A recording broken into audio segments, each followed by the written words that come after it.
अस्सलामुअलैकुम जनाब, कैसे मिजाज हैं आप सबके। उम्मीद है खैरियत से होंगे। आप देख रहे हैं एजे इलेक्ट्रिक यूट्यूब चैनल और मेरा नाम है आमिर। प्यारे दोस्तों, आज पेशे खिदमत है होम अप्लायंसेज रिपेयरिंग सीरीज की एक और वीडियो, जिसके अंदर मैं आपको बताऊंगा कि आप एक खराब वॉशिंग मशीन को किस तरह से खुद रिपेयर कर सकते हैं, कैसे उसका फॉल्ट ट्रेस कर सकते हैं और कैसे आप घर बैठे खुद उसकी मुरम्मत कर सकते हैं। तो अगर आप वॉशिंग मशीन की मुकम्मल रिपेयरिंग सीखना चाहते हैं तो इस वीडियो को शुरू से आखिर तक देखते रहिए। तो दोस्तों, ये जो वॉशिंग मशीन आपको नजर आ रही है अपने सामने, इसका बेसिकली मसला ये है कि आप देख सकते हैं कि मैंने जैसे ही इसके जो है वो स्विच को ऑन किया है तो इसकी लाइट तो जल रही है, यानी कि इसके अंदर बिजली तो आ रही है। लेकिन जब मैं इसको 1 वे या 2 वे के ऊपर रखकर इसके टाइमर को घुमाता हूँ, इसको चलाने की ऑन करने की कोशिश करता हूँ, तो इसका ये जो चक है ये घूमता नहीं है। बस आप सुन सकते होंगे कि एक घू घू की आवाज आ रही है, लेकिन मोटर चल नहीं रही, यानी कि ये वॉशिंग मशीन काम नहीं कर रही। तो मैं आपको बताऊंगा दोस्तों कि हमने किस तरह से स्टेप बाय स्टेप इसकी ट्रबल शूटिंग करनी है, कौन कौन से स्टेप्स को हमने फॉलो करना है, जिससे हम इसका फॉल्ट ट्रेस कर पाएंगे कि आखिर ये वॉशिंग मशीन क्यों काम नहीं कर रही। प्यारे दोस्तों, हमेशा याद रखें कि जब भी किसी बिजली से चलने वाली होम अप्लायंस को चेक किया जाता है तो उसका जो सबसे पहला स्टेप होता है वो ये होता है कि आपने उस अप्लायंस की जो सप्लाई वायर है, जो उसकी ये जो तार है और उसके साथ जो मुत्तसिल प्लग है, इसको आपने सबसे पहले चेक करना होता है कि कहीं ये तार या ये जो प्लग है ये अंदर से ब्रेक तो नहीं है, ये खराब तो नहीं है कहीं। लेकिन इस वॉशिंग मशीन के केस में दोस्तों आपने देखा है कि यहाँ पर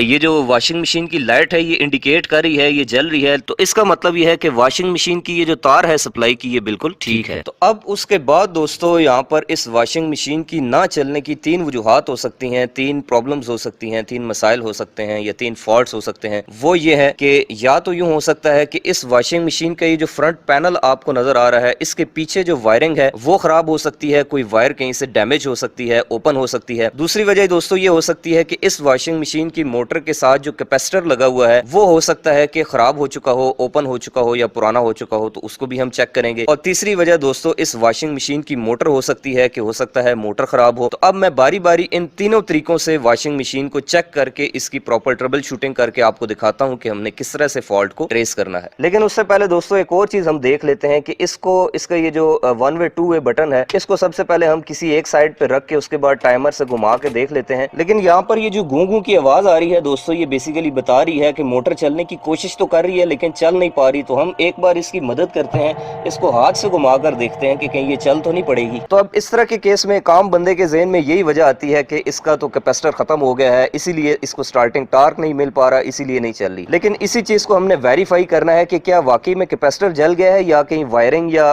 मोटर के अंदर कोई प्रॉब्लम तो नहीं है। तो अब सबसे पहले दोस्तों हम इसकी करेंगे वायरिंग को चेक। और वायरिंग को चेक करने का दोस्तों तरीका यह है कि वॉशिंग मशीन के ऊपर जहां पर बटन लगे होते हैं, इसकी बैक साइड पे ये जो सारा पैनल है दोस्तों, इसको हमने किसी स्क्रू ड्राइवर की मदद से यहाँ से खोल लेना है। जब आप इस बैक पैनल को खोलेंगे तो आपको यहाँ पर टोटल जो है वो 4 चीजें नजर आएंगी, जिनमें से एक तो ये 1 वे 2 वे स्विच है, जिसकी मदद से आप इसकी सिलेक्शन को 1 वे या 2 वे करते हैं। दूसरे नंबर पे आपको इस तरह की ये एक बजर नजर आएगी जो कि टाइमर का टाइम पूरा होने के ऊपर आपने देखा होगा कि बजती है। उसके बाद तीसरे नंबर पे यहाँ पर आपको ये जो है ये टाइमर नजर आएगा, जिसको जब आप घुमाते हैं तो आपको इस तरह की जो है वो टिक टिक की आवाज जो है वो सुनाई देती है। और उसके साथ दोस्तों आपको एक 10 माइक्रोफैरेड का एक अदद कैपेसिटर नजर आएगा जो कि मोटर के साथ बेसिकली लगाया गया होता है। और मोटर की वायर्स और तमाम सप्लाई की वायर्स यहाँ से इस केबल के जरिए नीचे मोटर तक जाती हैं। तो अब मैं आपको यहाँ पर दिखाऊं दोस्तों, तो बज़ाहिर जो वायरिंग है इस वॉशिंग मशीन की बैक साइड पे ये देखने में सारी जो है वो ठीक ही लग रही है, तकरीबन कोई वायर कहीं से डैमेज नहीं है, ना ही टूटी हुई है, ओपन भी नहीं है। अब हमने अगला स्टेप ये करना है कि इस कैपेसिटर को दोस्तों हमने चेक कर लेना है कि क्या ये कैपेसिटर जो है वो ठीक है या फिर खराब है। और ये कैपेसिटर जो है बेसिकली मैं आपको बताऊं तो जो मोटर होती है उसकी स्टार्टिंग और जो रनिंग वाइंडिंग है उसके बीच में लगता है। तो यहाँ पर ये जिन 2 टर्मिनल्स के साथ यहाँ पर इसको लगाया गया है, इसको हम यहाँ से डीअटैच कर लेते हैं, रिमूव कर लेते हैं। और इसके अलावा दोस्तों मैं आपको मशवरा दूंगा कि जब भी आप इस तरह का कोई काम करें घर पे तो कोशिश करें कि कनेक्शंस को खोलने से पहले एक अदद जो है वो मोबाइल से तस्वीर ले लिया करें, ताकि आपको बाद में याद रहे कि आपने कौन सी तार कहाँ से उतारी थी। तो दोस्तों कैपेसिटर को चेक करने का तरीका ये है कि आपने सिंपल इस कैपेसिटर को 220 वोल्टेज जो है वो अप्लाई करने हैं किसी भी सॉकेट के जरिए। जैसे देखें कि मैंने इसको सॉकेट के अंदर इसकी दोनों तारें लगाकर उसके बाद यहाँ से मैं स्विच को ऑन करता हूँ तो ये कैपेसिटर अब चार्ज हो गया है। अब मैंने बस इसको सिंपल 2 या 3 सेकंड ऑन रखने के बाद ऑफ कर देना है और उसके बाद आपने बिल्कुल एहतियात से इसकी दोनों वायर्स ऐसे उतार कर उनको आपस में शॉर्ट करना है। ये जैसे देखें, मैं जैसे ही इसको शॉर्ट करता हूं तो अभी आपने स्पार्किंग की आवाज भी सुनी और आपको यहाँ पर स्पार्क नजर भी आया होगा। तो ये स्पार्किंग की आवाज बेसिकली बताती है कि कैपेसिटर कितना चार्ज है। तो अभी ये अच्छा खासा स्पार्क था और आवाज भी थी, तो इसका मतलब है कि ये जो कैपेसिटर है ये बिल्कुल ठीक है। इस वॉशिंग मशीन के अंदर जो खराबी आई है, जो कि ये काम नहीं कर रही इसकी मोटर, तो उसकी वजह ये कैपेसिटर नहीं है। तो दोस्तों आपने यहाँ पर देख लिया कि इसका 2 वे स्विच तो वैसे ही ठीक है, बजर भी ठीक है, टाइमर भी सही है, इसकी वायरिंग भी जो है वो ठीक है और इस कैपेसिटर को भी हमने चेक कर लिया, ये भी वर्किंग कंडीशन में है, बिल्कुल सही काम कर रहा है। तो अब इसका मतलब यह है कि इस वॉशिंग मशीन की जो मोटर है उसके अंदर ही कहीं खराबी है, जिसकी वजह से ये मोटर इसकी प्रॉपर जो है वो वर्क नहीं कर रही जब हम इसको ऑन करते हैं। तो अब मैं इस कैपेसिटर को वापस से इसकी पहली वाली पोजीशन के ऊपर यहाँ पर लगा देता हूँ। तो अब वायरिंग और कैपेसिटर तो बिल्कुल ठीक है दोस्तों। अब चेक करते हैं चलिए मोटर को। तो उसके लिए ये जो तारें नीचे जा रही हैं ये मोटर को जा रही हैं बेसिकली, और मोटर को चेक करने के लिए अब हमने वॉशिंग मशीन को लिटाना है। तो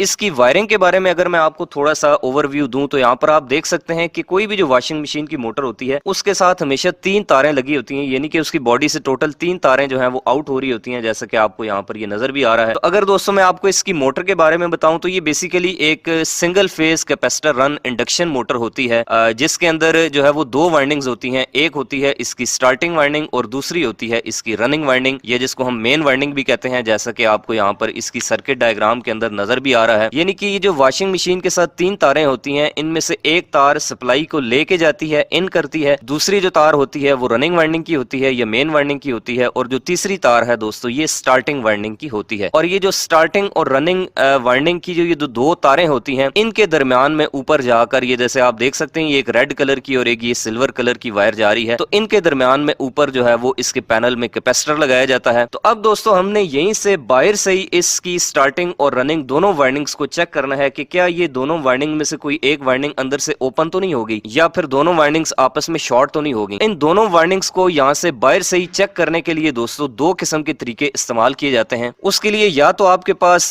जो है वो कोई भी डिजिटल मल्टीमीटर होना चाहिए, क्लैम मीटर भी हो सकता है, मल्टीमीटर भी हो सकता है, या फिर आपके पास इस तरह का सीरीज टेस्ट बोर्ड होना चाहिए। उसके लिए सबसे पहले मैं इसकी ये टेपें उतार लेता हूँ, तीनों टर्मिनल्स को आजाद कर लेता हूँ। और इससे पहले भी मैं आपको बताता चलूं कि जब भी आप ये काम करें तो आप पहले अपने मोबाइल से इसकी एक तस्वीर बना लें ताकि आपको याद रहे कि आपने कौन सी तार कहां से उतारी थी। और ये सीरीज टेस्ट लैंप दोस्तों आप खुद भी अपने घर में 40-50 रुपए के खर्चे से बना सकते हैं। इसकी वीडियो मेरे चैनल पे पड़ी हुई है, आप डिस्क्रिप्शन में आपको लिंक मिल जाएगा, आप चैनल विजिट करके देख सकते हैं। इसके अंदर बेसिकली ये होता है कि ये देखें ये 2 वायर्स हैं, जब भी हम किसी चीज को चेक करते हैं तो उसके साथ ये दोनों प्रॉब्स हम इसकी अटैच कर देते हैं। तो जब ये बल्ब जलेगा तो इसका मतलब होगा कि वो चीज वो सर्किट अंदर से क्लोज है, जब ये बल्ब नहीं जलेगा तो इसका मतलब होगा कि वो चीज अंदर से खराब है। तो अब मैं यूं करूंगा दोस्तों कि इसमें से ये जो सीरीज टेस्ट लैंप की दोनों वायर्स हैं, इसमें से एक तार मैं लगाऊंगा इसकी इस मेन वाली तार के ऊपर, यानी कि जो मोटर की मेन फेज इन जो वायर अंदर जा रही थी, और दूसरी जो तार है दोस्तों वो मैं बारी बारी इसकी दोनों जो तारें हैं जो कि एक मेन और दूसरी स्टार्टिंग वाइंडिंग की है उसके साथ लगाऊंगा। तो ये देखें जैसे ही मैं इस पहली वाली के साथ लगाता हूं तो अब आप देख सकते हैं कि ये बल्ब जल रहा है। तो इसका मतलब है कि इस मोटर की ये वाली जो पहली वाइंडिंग है दोस्तों, जो मेन वाइंडिंग है, ये बिल्कुल ठीक है। तो अब उसके बाद ये जो दूसरी तार है दोस्तों, ये मैं इसकी दूसरी वाली वाइंडिंग की तार के साथ लगाता हूं। तो ये देखें जब मैं इसके साथ लगा रहा हूं तो अब बल्ब जो है वो ऑन नहीं हो रहा, सीरीज टेस्ट लैंप ग्लो नहीं कर रहा। तो इसका मतलब है कि इसकी ये वाली वाइंडिंग तो बिल्कुल जो है वो ठीक थी, लेकिन ये जो दूसरी वाइंडिंग है दोस्तों, जो इसकी स्टार्टिंग वाइंडिंग है, ये अब जल चुकी है। इसकी वाइंडिंग अंदर से या तो ओपन हो चुकी है या बर्न हो चुकी है। तो यही वजह थी दोस्तों कि जब मैं इस मोटर को ऑन करता था तो वो सिर्फ एक मेन वाइंडिंग के ऊपर घूं घूं की आवाज से कोशिश तो करती थी चलने की, लेकिन वो प्रॉपर रन नहीं कर पाती थी। इसके अलावा दोस्तों वॉशिंग मशीन की मोटर की रिपेयरिंग के हवाले से मैं आपको एक राज की बात बताता चलूं तो वो ये है कि अगर तो आपकी इस वॉशिंग मशीन की मोटर हुई सिल्वर वाइंडिंग में, जिसको लोग सिल्वर वाइंडिंग बोलते हैं, बेसिकली वो एल्यूमिनियम और आयरन की डोपिंग होती है, अगर उस वाइंडिंग में हुई तो फिर तो मैं आपको रिकमेंड करूंगा कि आप इसको रीवाइंड ना करवाएं बल्कि नई मोटर ले लें, क्योंकि इसकी सिल्वर टू कॉपर दोबारा से वाइंड करने के जो चार्जेस हैं वो मार्केट में तकरीबन आपको 2000 रुपए देखने को मिलेंगे। लेकिन नई मोटर अगर आप कॉपर में वाइंड हुई लेते हैं तो वो नई मोटर आपको 2600-2700 में मिल जाएगी, और इसके अलावा सिल्वर वाइंडिंग के अंदर यानी एल्यूमिनियम वाइंडिंग के अंदर नई मोटर ही आपको 2000 में मिल जाएगी। लेकिन अगर आपकी ये जो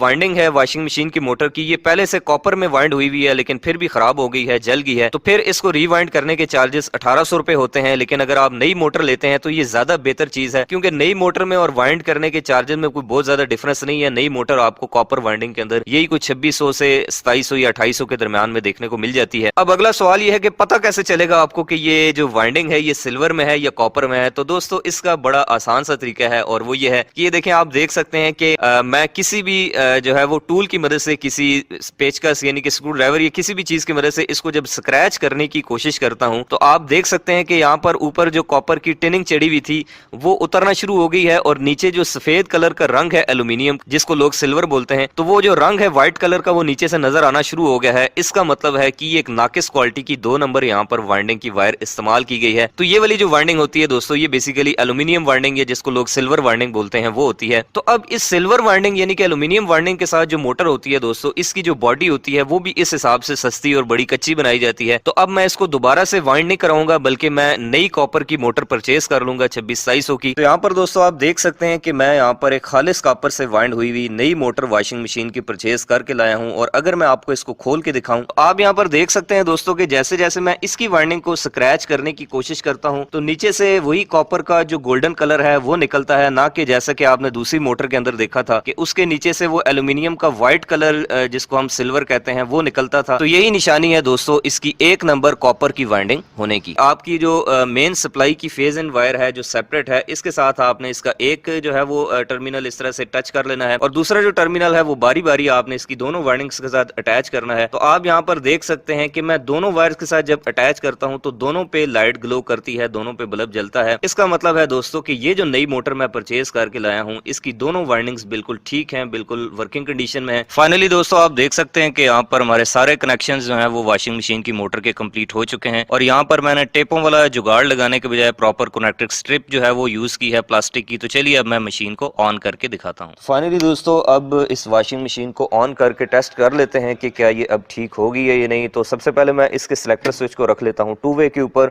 और अभी आप देखेंगे कि मैं टाइमर को घुमाता हूँ जैसे ही, तो आप देख सकते हैं दोस्तों कि इसका जो चक है, इसकी जो मोटर है वो अब ऑटोमेटिकली एंटी क्लॉकवाइज घूमना स्टार्ट उसने कर दिया है। जो कि पहले आप देख सकते थे कि मोटर घूम घूम की आवाज़ के साथ कोशिश तो करती थी चलने की लेकिन ऑन नहीं हो पाती थी। और अभी आप देख सकते हैं कि ये एंटी क्लॉकवाइज रुक के अब दूसरी साइड पे चलेगी, ये देखें। तो इसका मतलब है दोस्तों कि इसका जो फॉल्ट था वो बेसिकली मोटर के अंदर ही था, जिसको हमने एक नई मोटर से रिप्लेस करके बिल्कुल ठीक कर दिया है। तो मैं उम्मीद करता हूं दोस्तों कि आपको वॉशिंग मशीन की रिपेयरिंग के हवाले से ये वीडियो अच्छी लगी होगी। इसके अलावा भी अगर आपकी कोई क्वेरी है, अगर आपका कोई सवाल है तो आप कमेंट करके मुझसे पूछ सकते हैं। और अगर आप इसी तरह से होम अप्लायंसेज रिपेयरिंग से रिलेटेड इंटरेस्टिंग वीडियोज़ देखना चाहते हैं तो आप मेरा चैनल विजिट करें। और इसके अलावा आइंदा भी इस तरह की मालूमाती वीडियोज़ देखने के लिए मेरे इस यूट्यूब चैनल AJ इलेक्ट्रिक को करें सब्सक्राइब। इंशाल्लाह मुलाकात होगी किसी नेक्स्ट वीडियो में किसी नए टॉपिक के साथ। तब तक के लिए अपना रखिएगा बहुत सा ख्याल। खुदा हाफिज़।